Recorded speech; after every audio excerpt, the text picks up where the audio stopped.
If you thought the Cleveland Browns season was messy already, trust me, you've seen nothing yet. Because what just leaked out of that locker room didn't come from a fan, a blogger, or some random Twitter burner. It came from inside, from somebody who was there.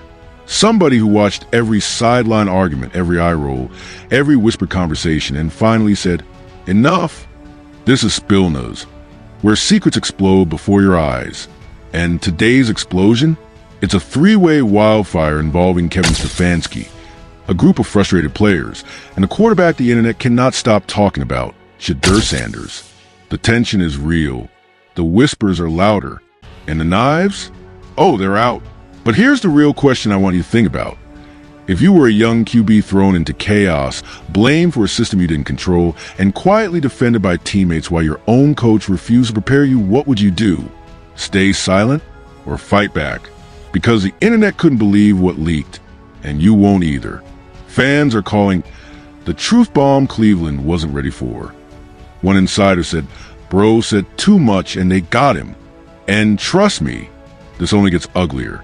When the first whisper slipped out of Brown's facility, everyone thought it was another one of those fan-invented rumors that burn hot for an hour and die even faster. But this one didn't die. It spread. It grew teeth. It grew witnesses. And by the time it reached the media, it wasn't a rumor anymore. It was a verdict. A quiet, uncomfortable, whispered verdict that pointed directly at Kevin Stefanski and the way he handled, controlled, and if you believe insiders, completely mishandled Shedeur Sanders from the moment he stepped into that building. And the person who finally cracked the silence? Someone Stefanski never expected. Someone from inside his own locker room. Someone who'd watched everything up close, who'd seen the tension simmer, and who finally snapped because pretending everything was normal became impossible. Players talk, but players rarely leak. So when this one spoke, the entire NFL stopped and said, okay, something seriously wrong in Cleveland. This is Spill News, where secrets explode before your eyes. The story doesn't start with Shedeur's debut. That moment was just a spark. The story started weeks earlier, quietly, in practice sessions nobody paid attention to. Coaches calling plays that didn't fit. Receivers confused about timing. Backups running drills with zero urgency. And Shedeur, one of the most heavily hyped rookies in the league, standing there like a statue, helmet in hand, watching reps he wasn't allowed to take. There were no first-team snaps, no adjustment periods, no walk-through chemistry, not even a half-speed drill with the guys he'd eventually be thrown on the field with. And players noticed. They always notice. The first red flag came when a veteran whispered to another teammate during practice, if something happens to Gabriel, we're cooked. The second red flag came when Shedeur asked about a play concept, and a staffer told him, don't worry about that. It's not meant for you. Imagine being a young QB trying to earn respect while the staff treats you like a placeholder with no future. Players saw that too. But the moment everything tilted was a casual Wednesday conversation between a Browns receiver and a defensive player where the receiver said, bro, I swear he's not getting any real work. And the defender replied, they don't want him to. The receiver didn't answer, but the look said everything. A look that meant the locker room wasn't divided about Shedeur's talent. It was divided about why he was being ignored. Enter Cedric Tillman, the calm one, the quiet one, the one who never makes noise unless something has gone seriously, painfully wrong. Tillman had been watching, storing every detail, waiting for the moment he'd finally get reps with Shedeur. But that moment didn't come until the Baltimore game. Not practice, not warm-ups, not preseason, the actual game. When Shedeur entered the huddle, several players exchanged looks that basically said, well, here we go. But they also stepped in closer. They tightened the circle. They supported him instinctively, not because they practiced with him, but because they respected how he carried himself through the chaos. Shedeur didn't flinch. He didn't complain. He didn't blame. He took the field like a man who'd been waiting his entire life for a moment nobody prepared him for. And that's why the locker room reacted the way it did afterward. Because the truth is, every single player in that building knew Shedeur had been put in a no-win situation. They saw it unfold in real time. They saw him running a game plan built for another quarterback, They saw him throwing to receivers he'd never run a drill with. They saw his blind side collapsing because Cam Robinson was gone and the protections weren't adjusted for Shedeur's strengths. They saw him get hit hard because he didn't have the luxury of chemistry or timing. They saw him throw a strike downfield that made players whisper things like, "Damn, did you see that?" They saw him convert a first down with Jerry Jeudy on a route they'd never practiced together. And they saw Jeudy limping after, leaving Shedeur with undrafted rookies in the most important drive of the game. So when reporters asked Tillman what went wrong, he had a choice: lie to protect the staff or tell the truth. He didn't attack anyone directly. He didn't throw tantrums. He simply said, "It was our first time playing together," and the NFL lost its mind because the message underneath that polite answer was louder than a scream. Translation: you threw him out there blind. Inside the locker room, that one sentence hit harder than any pass Shedeur threw. Players exchanged glances. Guys nodded. Some shook their heads like they'd been waiting for someone to finally say it out loud, because they all knew it wasn't a Shedeur problem. It was a preparation problem, a coaching problem, a leadership problem, a Stefanski problem. The insider who leaked said the locker room felt tight, uneasy, and fed up after the game.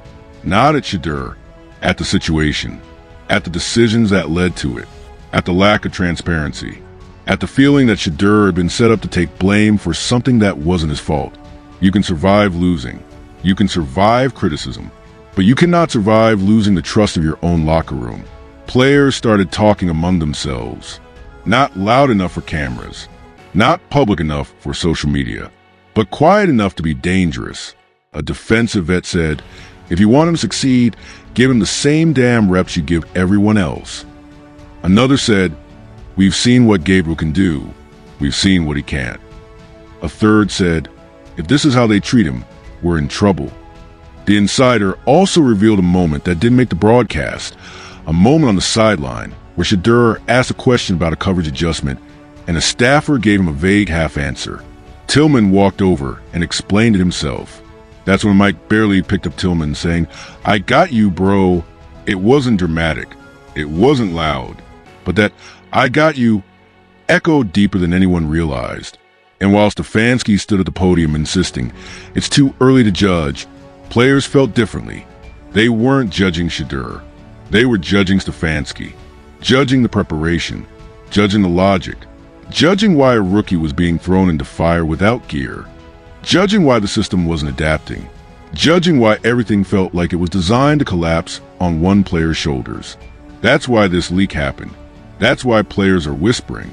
That's why the entire building feels like tension wrapped in silence. And that's why Stefanski's carefully controlled narrative is slipping out of his hands. But what came next, even his enemies didn't expect. Because once Tillman's quiet truth slipped out, it didn't just land, it detonated. And that explosion cracked open the door just enough for the real scandal to start leaking, drop by drop, voice by voice, message by message. The kind of stuff that never leaves a locker room unless things have gotten so toxic that silence becomes betrayal. And according to the insider who spoke, that's exactly what this became. Betrayal. Not by the players. By the system they were supposed to trust. The first piece of the scandal came in the form of a leaked DM between two Browns players. Blurred names, blurred profile pictures, but unmistakably real. One message said, "Bro, ick how he kept calm. They didn't prep him for anything." The reply said, "That's why the room tight. We all saw it." And then the one that made reporters gasp when it hit the internet. Coach knew he wasn't ready. He still put him out there. That single line turned a rough debut into a conspiracy. Because if the locker room believes Stefanski knew, then the conversation wasn't about performance anymore. It was about intention. But the real bombshell came when a Brown staffer allegedly sent a message to a friend that simply said, "We told him weeks ago he needed reps. They didn't listen." That one blew a crater in the internet. Because suddenly, this wasn't just a coaching decision. It was negligence. It was arrogance. It was organizational stubbornness wrapped in ego. And for Shedeur, it was a public humiliation he didn't deserve. But the scandal didn't stop with DMs. No, Cleveland fans started digging. Bloggers started digging. And it didn't take long before audio clips surfaced. Nothing crystal clear, nothing legally threatening, but enough to make you lean in and say, "Wait, play that again." One clip had a voice, possibly a receiver, saying, "We've been telling them." Another had someone saying, "He had no help out there." And then the one that hit hardest, "They don't trust him." Whether that was about Shedeur or the staff was the real mystery and the real drama. And of course, the blogs ran with it. Anonymous sources claim Brown staff sabotaged their own rookie. Players losing faith in Stefanski's leadership. Is Shedeur the locker room's chosen QB? The headlines were messy. The drama was delicious. The internet was eating good.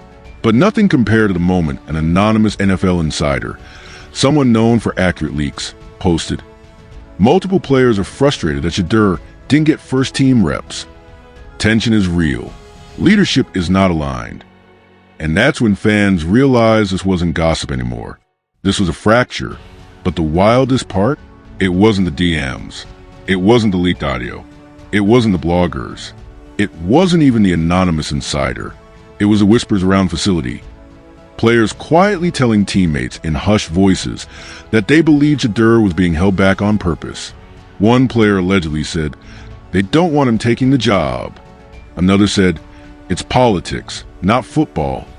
And a third, this one confirmed by two different insiders, said, "If they gave him a real week, you see everything they're afraid of." That one chilled the fan base. Because fear doesn't come from weakness. Fear comes from knowing someone else is stronger. And when fans learned that Jerry Jeudy mysteriously vanished from a final drive, not because of confirmed injury, not because of a reported issue, but because he didn't return, the conspiracy took a darker turn. People asked, was Shedeur intentionally left with undrafted rookies? Was the final drive designed to fail? Or was it just bad luck colliding with terrible planning? Then came the leaked sideline clip that sent Cleveland into a frenzy. The exact moment Shedeur asked about a coverage read, and a staffer shrugged before pointing at someone else. The body language said everything. Confusion, frustration, miscommunication, the opposite of preparation. And when fans zoomed in and enhanced the audio, they found a moment where Tillman said, "Just run it. I'll adjust." That line felt like a veteran stepping into a coaching void. And that's when the narrative started shifting again. Because suddenly, the scandal wasn't just Stefanski versus Shedeur. It was Stefanski versus his locker room. Stefanski versus his own decision-making. Stefanski versus the reality that players were no longer willing to stay silent. The media smelled blood. One reporter asked Stefanski, "Did you properly prepare Shedeur for this game?" He dodged. Another asked, "Did he get any first-team reps?" He dodged harder. A third, this one bold, said, "Your players are hinting he was thrown into a situation he wasn't prepared for. What's your response?" Stefanski froze for half a second. Not long, but long enough for fans to catch it. And while all this played out in press rooms and online debates, the real storm was brewing in the locker room. Because that insider who leaked everything said it plainly. The players want him. Period. Want him, not tolerate him. Not accept him. Want him. That's rare. That's dangerous. That's how quarterback controversies become mutinies. The insider went even further. Gabriel lost them. They're not saying it out loud, but they feel it. They see the ceiling. They see the arm talent. They see the personality. And they don't want to waste a season. But the heaviest part of the leak wasn't about Gabriel. It was about trust. Because the insider claimed players now question whether Stefanski could be honest with them, whether he was choosing politics over performance, whether he was protecting his own evaluations instead of giving the team the best chance to win. That's why the leak spread. That's why the locker room tension didn't stay hidden. Because when players feel unheard, they turn to the only weapon they have, the truth. But what happened next sent shockwaves to the building. A moment so unexpected, so tense, so quietly explosive that even the people who hated Stefanski didn't see it coming. Because just when we thought the scandal had reached its peak, another name came up. Another name came up. A name nobody expected. A name that instantly changed the entire energy inside the Browns facility. Because when players whisper about coaches, that's one thing. When players whisper about quarterbacks, that's normal. But when players start whispering about ownership, that's when you know the building is on fire. And according to the insider, the name that came up was Jimmy Haslam. Quietly, softly, carefully, but undeniably, because Haslam doesn't like dysfunction. He doesn't like embarrassment. He doesn't like narratives he can't control. And when he saw the reaction from fans, the locker room leak, the pressure on Stefanski, and the sudden, rising swell of support for Shedeur, something inside him shifted. The insider said, "Owner's watching everything. He's asking questions." And that single statement was enough to shake the entire coaching staff. Because when ownership gets involved, someone's job becomes temporary. The insider claimed players were pulled aside for clarity conversations, subtle, polite, but probing. Not about Shedeur's throws, not about his reads, not about his mistakes, but about preparation, reps, communication, and leadership. In other words, did the coaching staff fail him? One player allegedly answered, "We didn't fail him." Another said, "He got what they gave him." That answer exactly is what sent the decision makers into panic. Because it wasn't disrespect. It wasn't anger. It was honesty. And honesty is harder to fight. Meanwhile, Shedeur walked into the facility the next day with the same calm expression he always has. But people noticed something different. He didn't look defeated. He didn't look scared. He didn't look guilty. He looked motivated. That's what scared the staff the most. Because a rookie who survives chaos becomes a rookie you can't control. And a rookie the players love becomes a rookie the coach cannot bench without consequences. According to the insider, several veterans approached Shedeur quietly after practice, telling him things like, "We're with you," and "Ignore the noise," and even, "They just don't want the pressure." And that's when you realize the aftermath wasn't just about protecting Shedeur. It was about choosing him over the staff, choosing him over Gabriel, choosing him over the narrative they were forced to swallow. But that unity created something Stefanski wasn't prepared for. A divide, not a loud one, not a dramatic one, but a dangerous one. The kind that forms in silence, grows in frustration, and erupts when everything collapses. Players started splitting into groups. The ones who believed Shedeur was the future, and the ones who didn't care who started as long as the team stopped pretending everything was okay. The staff? They saw it. They felt it. They tried to fix it with meetings, pep talks, film sessions, leadership speeches. But none of it mattered. Because when players lose trust, words stop working. Then came the moment that broke the internet. Leaked footage from inside the tunnel before the game. Reporters swore they heard a player say, "Give him the week, you'll see." Whether it was about Shedeur or someone else didn't matter. The fan decided it was about Shedeur. The blogs ran with it. The narrative locked in. And once the narrative locks in, nobody can break it. Not even Stefanski. And the pressure didn't stop there. Former players started tweeting. Analysts started taking sides. Colin Cowherd said, "This feels like the team wants him." A former Browns lineman tweeted, "You can't hide talent forever." Even random fans who'd given up on the season suddenly lit up with hope again, saying things like, "Let the kid cook," and "He's the spark we've been missing." That energy filters into the building. Players feel it. Staff feels it. Ownership feels it. But the wildest twist came when an anonymous Browns assistant allegedly told someone outside the building, if they actually prep him this week, things might change forever. That quote went viral because it didn't sound like hope. It sounded like fear. Fear of being proven wrong. Fear of losing control. Fear of the rookie becoming the headline they weren't ready to manage. And while all this external chaos swirled around him, Shedeur stayed quiet, calm, focused. He didn't post. He didn't comment. He didn't like or share anything online. He simply showed up early, watched film, asked questions, and kept his head down. The exact opposite of what critics had accused him of before the draft. One player said, "He's not what they said he was." Another said, "He's proving people wrong without talking." That silence became louder than any press conference. Inside the building, the tension grew. In one meeting, according to the insider, Stefanski said, "We're evaluating everything. Players exchanged glances, the kind that don't need translation. Because evaluating everything is coach speak for I'm losing control and I need time to fix it. But time was no longer a luxury. The pressure was immediate. The roster was restless. The fans were louder than ever. And ownership was watching. Then came the turning point. An emotional, unexpected moment that hit the locker room harder than any speech. A veteran lineman approached Shedeur during a break and said, "You kept us alive.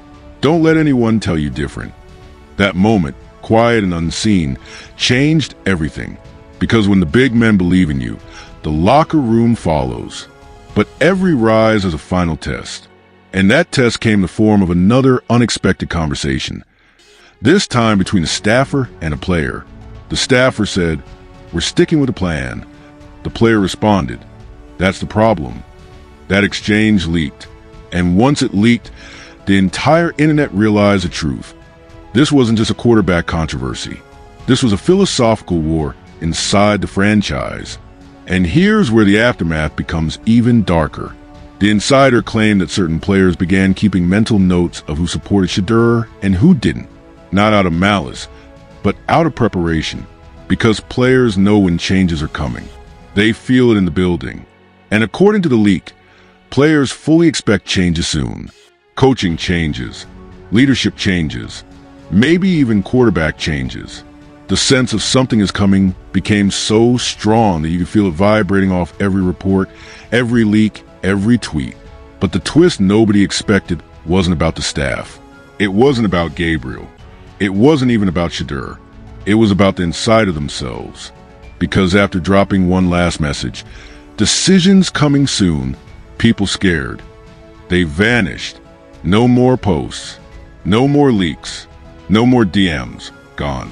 Like a ghost who said too much and stepped back into the shadows. She vanished without a trace.